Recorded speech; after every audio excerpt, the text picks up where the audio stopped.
میرے سر میں ایک شدید قسم کی ٹیس اٹھ رہی تھی، جیسے کسی نے ہتھوڑے سے وار کیا ہو۔ میں نے بڑی مشکل سے اپنی بوجھل پلکیں کھولیں تو مجھے اپنے ارد گرد سب کچھ سفید اور دھندلا نظر آیا۔ فضا میں فنائل اور دوائیوں کی وہ مخصوص بو رچی ہوئی تھی جو ہسپتالوں کی پہچان ہوتی ہے۔ میں نے ہلنے کی کوشش کی لیکن میرا جسم جیسے میرے قابو میں نہیں تھا۔ ہر طرف نالیاں اور ڈرپس لگی ہوئی تھیں۔ میں نے اپنے ذہن پہ زور ڈالا کہ میں یہاں کیسے پہنچی اور میں کون ہوں، لیکن میرے دماغ میں ایک عجیب سا خلا تھا، بالکل کورا کاغذ جہاں کچھ بھی نہیں لکھا تھا۔ یہ احساس موت سے بھی زیادہ خوفناک تھا کہ مجھے اپنا نام تک یاد نہیں آ رہا تھا۔ تبھی میری نظر ایک کرسی پہ بیٹھے شخص پہ پڑی جو میرا ہاتھ تھامے سر جھکائے بیٹھا تھا۔ جیسے ہی میں نے ہلکی سی آہ بھری، اس نے فوراً سر اٹھایا۔ وہ ایک نہایت وجیح اور خوبصورت نوجوان تھا جس کی آنکھوں میں بے پناہ تشویش اور کئی راتوں کے جاگنے کی تھکن تھی۔ اس نے مجھے ہوش میں دیکھتے ہی میرا ہاتھ اپنے دونوں ہاتھوں میں لیا اور اس کی آنکھوں سے آنسو جاری ہو گئے۔ شکر ہے خدایا تم ہوش میں آ گئی، تمہیں اندازہ نہیں کہ میں کتنا ڈر گیا تھا۔ اس کی آواز میں اتنی محبت اور اپنائیت تھی کہ میں کچھ لمحوں کے لیے اپنا درد بھول گئی۔ میں نے خشک حلق کے ساتھ بمشکل پوچھا، میں کون ہوں اور تم کون ہو؟ یہ سن کر اس کے چہرے پر ایک سایہ سا لہرا گیا، لیکن اس نے فوراً خود کو سنبھالا اور مسکراتے ہوئے بولا، جان تم سارا ہو اور میں احمر تمہارا شوہر۔ ہم دونوں کا ایک خوفناک کار ایکسیڈنٹ ہوا تھا جس میں تم نے اپنے سر پہ شدید چوٹ کھائی۔ ڈاکٹرز نے کہا تھا کہ شاید تمہاری یادداشت کچھ عرصے کے لیے متاثر ہو، لیکن فکر مت کرو، میں تمہارے پاس ہوں، میں تمہیں سب کچھ یاد دلا دوں گا۔ اس کے لہجے میں اتنا یقین تھا کہ مجھے اس پہ شک کرنے کی کوئی وجہ نظر نہیں آئی۔ اگلے چند دن ہسپتال نہیں گزرے۔ احمر میرا خیال ایک چھوٹے بچے کی طرح رکھتا تھا، مجھے اپنے ہاتھوں سے کھانا کھلاتا، میرے بال بناتا اور مجھے بتاتا کہ ہم دوسرے سے کتنی محبت کرتے ہیں۔ وہ کہتا تھا، سارا تم میری کائنات ہو، اگر تمہیں کچھ ہو جاتا تو میں زندہ نہ رہتا۔ اس کی باتیں سن کے مجھے سکون ملتا، لیکن ساتھ ہی اندر ایک عجیب سی بے چینی بھی رہتی، کیونکہ میرا دل ان باتوں کی تصدیق نہیں کر پا رہا تھا، جیسے یہ سب کسی اور کی کہانی ہو۔ جب ڈاکٹر نے مجھے گھر جانے کی اجازت دی تو احمد بہت خوش تھا۔ اسے مجھے گاڑی میں بٹھایا اور ہم گھر کی طرف روانہ ہوئے۔ راستہ بہت طویل اور خاموش تھا۔ شہر کی رونقیں پیچھے رہ گئی تھیں اور اب ہم پہاڑی راستوں پر سفر کر رہے تھے۔ میں نے کھڑکی سے باہر دیکھتے ہوئے پوچھا، ہمارا گھر اتنی دور کیوں ہے احمد؟ اسے ڈرائیونگ کرتے ہوئے میری طرف دیکھا اور مسکرا کے بولا، تمہیں یاد نہیں سارا، تمہیں شور شرابہ بالکل پسند نہیں تھا، اس لیے ہم نے شہر سے دور یہ فارم ہاؤس خریدا تھا تاکہ ہم دنیا سے کٹ کے صرف ایک دوسرے کے ساتھ رہ سکیں۔ یہ ہماری محبت کا آشیانہ ہے۔ جب ہم وہاں پہنچے تو میں حیران رہ گئی۔ وہ ایک انتہائی خوبصورت لیکن ویران جگہ پہ بنا ہوا جدید طرز کا گھر تھا۔ چاروں طرف گھنے درخت تھے اور دور دور تک کوئی دوسرا گھر یا انسان نظر نہیں آتا تھا۔ گھر کے اندر داخل ہوتے ہی مجھے ایک عجیب سی سرد مہری کا احساس ہوا۔ گھر بہت صاف ستھرا اور سلیقے سے سجا ہوا تھا، لیکن اس میں زندگی کی وہ حرارت نہیں تھی جو ایک ہنستے بستے گھر میں ہونی چاہیے۔ احمد مجھے سہارا دے کے بیڈ روم میں لے گیا جو بہت آرام دہ تھا۔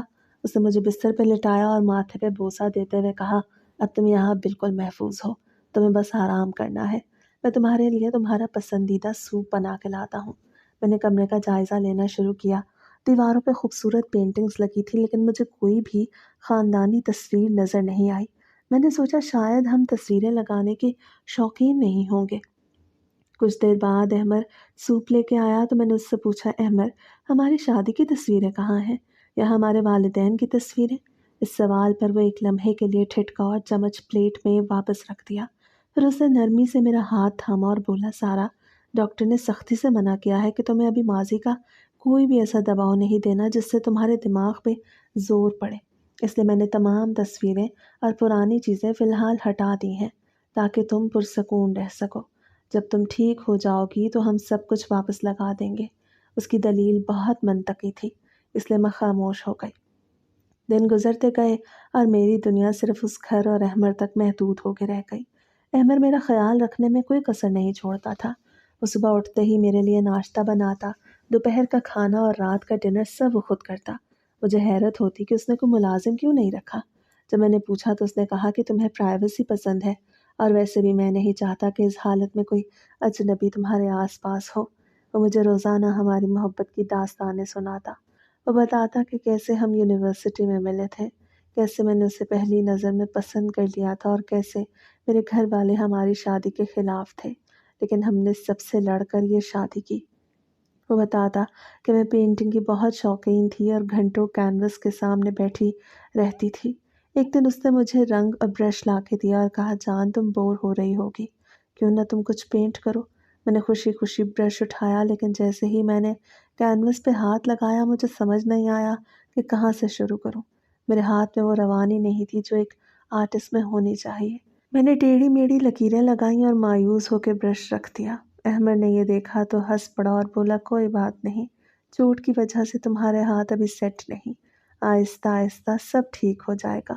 لیکن میرے دل میں ایک شک کا بیج بویا جا چکا تھا۔ اگر مجھے پینٹنگ اتنی ہی پسند تھی تو میرا ہاتھ بالکل اجنبیوں جیسا کیوں تھا، جیسے میں نے زندگی میں کبھی برش پکڑا ہی نہ ہو۔ اس کے علاوہ بھی کئی چھوٹی چھوٹی باتیں تھیں جو مجھے پریشان کرتی تھیں۔ احمد مجھے کبھی اکیلا نہیں چھوڑتا تھا، یہاں تک کہ اگر میں واش روم میں بھی جاتی تو وہ دروازے کے باہر کھڑا میرا انتظار کرتا رہتا۔ اس کی یہ محبت مجھے کبھی کبھی گھٹن محسوس ہونے لگتی۔ مجھے لگتا جیسے میں کسی سونے کے پنجرے میں قید پنچھی ہوں جسے اڑنے کی اجازت نہیں۔ ایک بار میں نے ضد کی کہ میں باہر باغ میں ٹہلنا چاہتی ہوں۔ اسے پہلے تو منع کیا کہ موسم خراب ہے، لیکن میری ضد پر وہ مجھے ویل چیئر پر باہر لے گیا۔ شام کا وقت تھا اور جنگل سے آنے والی ہواؤں میں ایک عجیب سی اداسی تھی۔ میں نے دیکھا کہ گھر کو چاروں طرف اونچی دیواریں ہیں اور گیٹ پہ ایک بڑا سا تالا لگا ہوا ہے۔ میں نے پوچھا، احمد کیا ہم قیدی ہیں؟ یہاں اتنا پہرا کیوں ہے؟ اسے میرے کندھے پہ ہاتھ رکھا اور سنجیدگی سے بولا، یہ سب تمہاری حفاظت کے لیے ہے سارا۔ دنیا بہت بری ہے اور میں نہیں چاہتا کہ کوئی بھی تمہیں نقصان پہنچائے۔ تم میری امانت ہو اور میں اپنی امانت کی حفاظت کرنا جانتا ہوں۔ اس کی آنکھوں میں اس وقت ایک عجیب سی چمک تھی جو محبت سے زیادہ جنون کی لگ رہی تھی۔ میں سہم گئی اور واپس اندر جانے کو کہا۔ رات کو اکثر مجھے عجیب خواب آتے۔ میں دیکھتی کہ میں کسی اندھیرے کمرے میں ہوں اور کوئی مجھے آواز دے رہا ہے۔ وہ آواز احمد کی نہیں ہوتی تھی، وہ آواز کسی اور مرد کی تھی جو بہت درد سے مجھے پکار رہا ہوتا تھا۔ جب میں ہڑبڑا کے اٹھتی تو احمد میرے پاس ہی جاگ رہا ہوتا، جیسے وہ ساری رات مجھے دیکھتا رہتا ہو۔ وہ فوراً مجھے پانی پلاتا اور کہتا، یہ صرف برے خواب ہیں، ایکسیڈنٹ کے صدمے کی وجہ سے تمہیں یہ سب نظر آتا ہے، لیکن وہ خواب اتنے حقیقی ہوتے کہ جاگنے کے بعد بھی دیر تک میرا دل زور زور سے دھڑکتا رہتا۔ ایک اور بات جو مجھے کھٹکتی تھی وہ یہ کہ گھر میں نہ تو کوئی ٹی وی تھا اور نہ ہی کوئی اخبار آتا تھا۔ احمد کے پاس ایک موبائل فون تھا، لیکن وہ ہمیشہ اس کی جیب میں ہوتا تھا یا لاک ہوتا تھا۔ میں نے ایک بار اس سے فون مانگا کہ میں ٹائم دیکھنا چاہتی ہوں، تو اس نے کہا کہ فون کی شعاعیں تمہارے دماغ کے لیے ٹھیک نہیں ہیں۔ اس نے مجھے ایک کلائی والی گھڑی لا دی اور کہا کہ وقت اس میں دیکھ لیا کرو۔ میں دنیا سے بالکل کٹ چکی تھی۔ مجھے نہیں معلوم تھا کہ باہر کیا ہو رہا ہے، کون سا سال ہے یا کون سا مہینہ ہے۔ میں بس احمد کی بتائی ہوئی دنیا میں جی رہی تھی، اور یہ دنیا بہت چھوٹی اور گھٹن زدہ تھی۔ کبھی کبھی جب احمد کچن میں مصروف ہوتا تو میں گھر کی کھڑکی سے باہر جنگل کی طرف دیکھتی اور مجھے لگتا کہ وہ درخت مجھے بلا رہے ہیں کہ بھاگ جاؤ یہاں سے، لیکن میں کہاں جاتی؟ مجھے تو راستے بھی معلوم نہیں تھے اور نہ ہی یہ یاد تھا کہ میرا کوئی اور ٹھکانہ ہے بھی یا نہیں۔ احمد کہتا تھا کہ میرا کوئی رشتہ دار نہیں ہے، میرے والدین مر چکے ہیں اور میں اس دنیا میں اکیلی تھی۔ جب تک وہ مجھے نہیں ملا، کیا واقعی ایسا تھا؟ کیا واقعی میرا کوئی بہن بھائی، کوئی دوست یا کوئی دور کا رشتہ دار نہیں تھا جو مجھے ڈھونڈ رہا ہو؟ یہ سوال مجھے اندر ہی اندر کھائے جاتے تھے، لیکن احمد کے سامنے میں مسکراتی رہتی کیونکہ میں ڈرتی تھی کہ اگر میں نے زیادہ سوال کیے تو وہ ناراض ہو جائے گا۔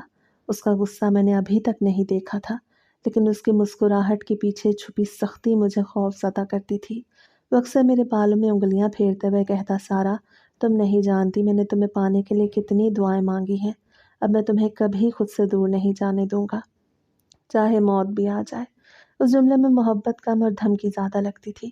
یوں ہی دن ہفتوں میں بدل گئے اور میری جسمانی چوٹیں بھرنے لگیں، لیکن ذہنی خلا جوں کا توں تھا۔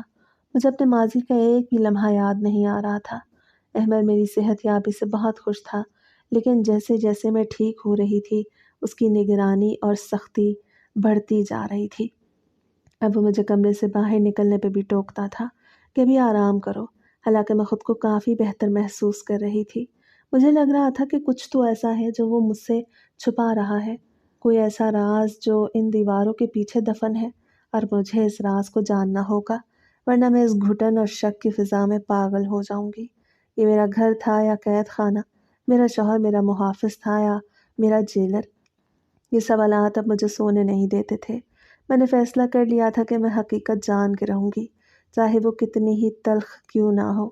وقت ریت کی طرح مٹھی سے پھسلتا جا رہا تھا، اور میں اس ویران فارم ہاؤس میں دنوں اور راتوں کا شمار بھول چکی تھی۔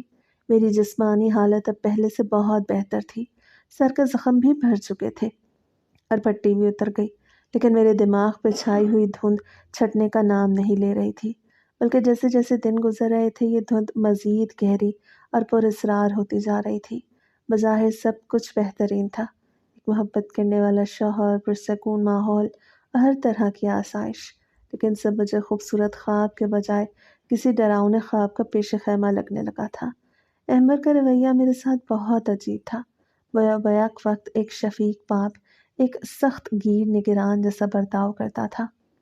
صبح کا آغاز اس کی مسکراہٹ اور میرے ماتھے پہ بوسے سے ہوتا۔ وہ میرے لیے ناشتہ تیار کرتا اور ہم دونوں ڈائننگ ٹیبل پہ بیٹھتے۔ وہ اکثر باتیں کرتا رہتا اور میں خاموشی سے سنتی رہتی۔ اس کی باتیں زیادہ تر ہمارے ماضی کے ان حسین لمحات کے بارے میں ہوتی جو مجھے یاد نہیں تھے۔ وہ کہتا تھا تم بہت باتونی تھی، تم ہر وقت ہنستی رہتی تھی، لیکن اب تم اتنی خاموش کیوں ہو گئی ہو؟ اس کی یہ بات سن کے میں زبردستی مسکرانے کی کوشش کرتی، حالانکہ میرا دل اندر سے رو رہا ہوتا تھا، کیونکہ مجھے وہ سارا کہیں بھی اپنے اندر محسوس نہیں ہوتی تھی جس کا وہ ذکر کرتا تھا۔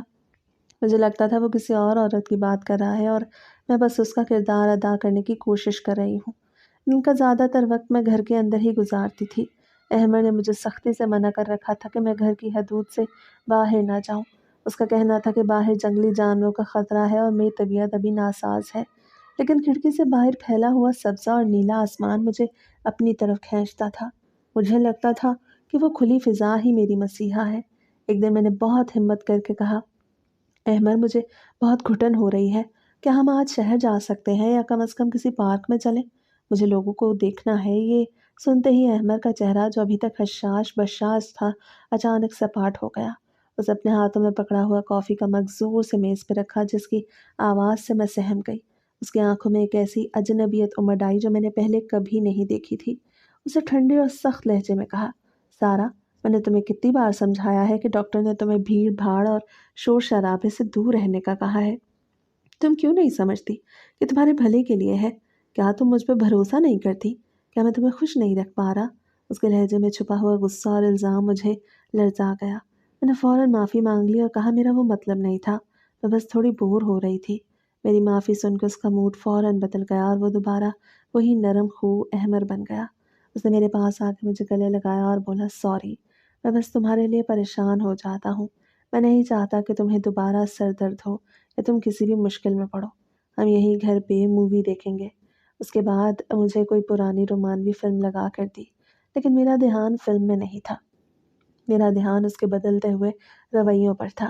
ایک ایسی محبت تھی جس میں میری مرضی کی کوئی اہمیت نہیں تھی، ایک ایسی حفاظت تھی جو قید لگ رہی تھی۔ مجھے اب یقین ہو چلا تھا کہ یہ گھر گھر نہیں بلکہ ایک سونے کا پنجرہ ہے، اور میں اس میں قید ایک نایاب پرندہ ہوں جسے صرف مالک کی مرضی سے دانہ پانی ملتا ہے اور جس کی اڑان پر پہرے بٹھا دیے گئے ہیں۔ ان دونوں ایک عجیب واقعہ پیش آیا جس نے میرے شک کو مزید پختہ کر دیا۔ ایک دوپہر احمد کچن میں تھا اور میں لاؤنج میں بیٹھی کچھ کتابیں الٹ پلٹ رہی تھی کہ اچانک مجھے باورچی خانے سے جلنے کی بو آئی۔ میں بھاگ کے وہاں گئی تو دیکھا کہ وہ کچھ پکا رہا تھا۔ اسے مجھے دیکھ کے مسکراتے ہوئے کہا، سرپرائز، آج میں تمہاری پسندیدہ ڈش بریانی بنا رہا ہوں۔ تمہیں بریانی بہت پسند تھی، تم ہر جمعے کو بریانی کی فرمائش کرتی تھی۔ میں نے حیرت سے اس کی طرف دیکھا، کیونکہ جیسے ہی میں نے بریانی کی خوشبو سونگھی میرے معدے میں عجیب سی گرانی ہوئی۔ مجھے ایسا لگا جیسے مجھے الٹی آ جائے گی۔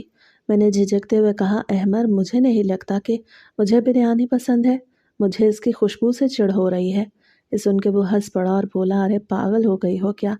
ایکسیڈنٹ نے لگتا ہے تمہارا ذائقہ بھی بدل دیا۔ تم تو بریانی کی دیوانی تھی، کھاؤ گی تو سب یاد آ جائے گا۔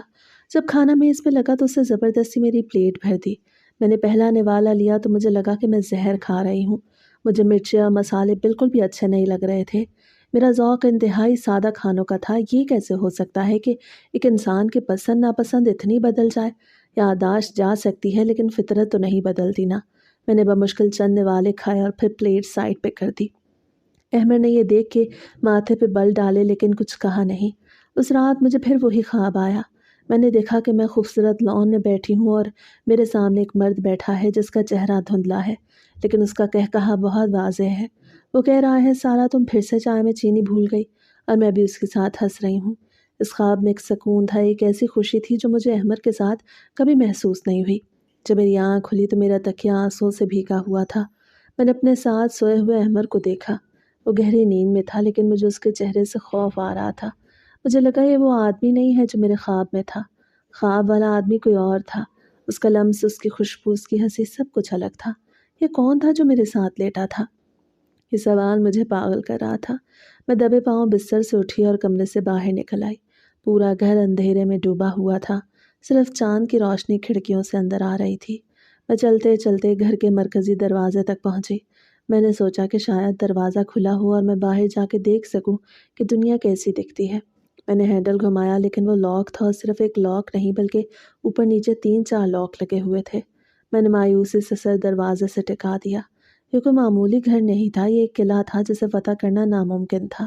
تبھی مجھے پیچھے سے کسی کے قدموں کی آہٹ سنائی دی۔ میرا دل حلق میں آ گیا۔ میں نے پلٹ کے دیکھا تو احمد اندھیرے میں کھڑا مجھے گھور رہا تھا۔ اس کی آنکھیں اندھیرے میں چمک رہی تھیں اور اس کے چہرے پہ کوئی تاثر نہیں تھا۔ تم یہاں کیا کر رہی ہو سارا؟ اس کی آواز بہت مدھم لیکن خطرناک تھی۔ میں ہکلاتے ہوئے بولی، مجھے پیاس لگی تھی، میں بس پانی پینے آئی تھی۔ اس نے میری طرف قدم بڑھایا اور میرے بالکل قریب آ کے رک گیا۔ اس نے میرا بازو پکڑا اور اتنی زور سے دبایا کہ میری چیخ نکلتے نکلتے رہ گئی۔ پانی کچن میں ہے، سارا دروازے کے پاس نہیں۔ آئندہ مجھے تم رات کو اس طرح گھومتی ہوئی نظر نہ آؤ، مجھے نیند خراب ہونا پسند نہیں۔ اس کا لہجہ حکم دینے والا تھا۔ اس رات کے بعد میرا ڈر اور بڑھ گیا۔ اب میں اس کے سامنے بات کرنے سے بھی کترانے لگی۔ وہ بھی اب اکثر گھر سے باہر جانے لگا تھا۔ وہ کہتا تھا کہ اسے آفس کے کچھ ضروری کام نپٹانے ہیں اور وہ مجھے گھر پہ اکیلا چھوڑ کر دروازے کو باہر سے تالا لگا کے جاتا تھا۔ جب وہ گھر پہ نہیں ہوتا تھا تو میں گھر کا کونا کونا چھان مارتی تھی کہ شاید مجھے کوئی ایسا سراغ مل جائے جس سے مجھے اپنی اصل شناخت کا پتہ چل سکے۔ لیکن احمد بہت ہوشیار تھا۔ اسے گھر میں سوائے فرنیچر اور ڈیکوریشن کے کچھ نہیں چھوڑا، نہ کوئی کاغذ، نہ کوئی ڈائری، نہ کوئی پرانا بل، کچھ بھی نہیں جس سے اس جگہ کا ایڈریس یا مکینوں کا پتہ چل سکے۔ لیکن کہتے ہیں نا کہ جرم کتنا ہی شاطرانہ کیوں نہ ہو، کوئی نہ کوئی نشان باقی رہ جاتا ہے۔ ایک دن جب میں صفائی کر رہی تھی تو مجھے صوفے کے کشن کے نیچے سے ایک چھوٹا سا کاغذ کا ٹکڑا ملا۔ یہ شاید کسی رسید کا حصہ تھا جو پھٹ کے وہاں رہ گیا تھا۔ اس پہ ایک تاریخ لکھی تھی جو 2 سال پرانی تھی، اور نیچے ایک دکان کا نام تھا جو کراچی کی تھی۔ کراچی؟ میرے ذہن میں ایک جھماکا سا ہوا۔ کیا میں کراچی کی رہنے والی ہوں؟ لیکن احمد تو کہتا ہے ہم ہمیشہ سے اسلام آباد میں رہے ہیں۔ یہ تضاد میرے لیے بہت بڑا تھا۔ میں نے وہ کاغذ کا ٹکڑا اپنی قمیض کی جیب میں چھپا لیا جیسے وہ کوئی خزانہ ہو۔ اب میں احمد کی ہر بات کو شک کی نگاہ سے دیکھتی تھی۔ وہ جب فون پہ بات کرتا تو میں کان لگا کے سننے کی کوشش کرتی، لیکن وہ ہمیشہ دھیمی آواز میں بات کرتا، اور جیسے ہی مجھے قریب آتے دیتا فون کاٹ دیتا۔ اس کا رویہ اب مزید چڑچڑا ہوتا جا رہا تھا۔ وہ چھوٹی چھوٹی باتوں پہ غصہ کرنے لگا تھا۔ اگر کھانے میں نمک کم ہوتا تو وہ پلیٹ اٹھا کے پھینک دیتا، اور پھر تھوڑی دیر بعد میرے پیروں میں بیٹھ کے روتا کہ مجھے معاف کر دو، مجھ پہ کام کا بہت دباؤ ہے، میں تم سے بہت پیار کرتا ہوں۔ اس کا یہ دوہرا معیار مجھے نفسیاتی مریض لگنے لگا تھا۔ مجھے یقین ہو گیا کہ یہ آدمی نارمل نہیں۔ اس کی محبت نہیں بلکہ ایک بیماری ہے، ایک جنون ہے جس نے مجھے جکڑ رکھا ہے۔ میں نے فیصلہ کر لیا تھا کہ مجھے اداکاری کرنی ہوگی۔ مجھے اسے یقین دلانا ہوگا کہ میں اس سے بہت خوش ہوں اور مجھے اپنی یادداشت کی کوئی پرواہ نہیں، تاکہ وہ مجھ پر سے اپنی سخت نگرانی کم کر دے۔ میں نے ڈرامہ شروع کیا۔ میں اس کے لیے تیار ہوتی، اس کے آنے پہ خوشی کا اظہار کرتی اور اس کی بنائی ہوئی جھوٹی کہانیوں کی تائید کرتی۔ میں اس تبدیلی سے احمد بہت خوش تھا۔ اسے لگا اس نے مجھے مکمل طور پہ جیت لیا ہے، اور شاید یہی اس کی سب سے بڑی غلطی تھی، کیونکہ اس کے بھروسے نے مجھے وہ موقع فراہم کر دیا جس کا مجھے انتظار تھا۔ ایک دن اس نے بتایا کہ اسے 2 دن کے لیے شہر جانا ہے کیونکہ اس کے آفس میں کوئی بہت بڑا مسئلہ ہو گیا ہے۔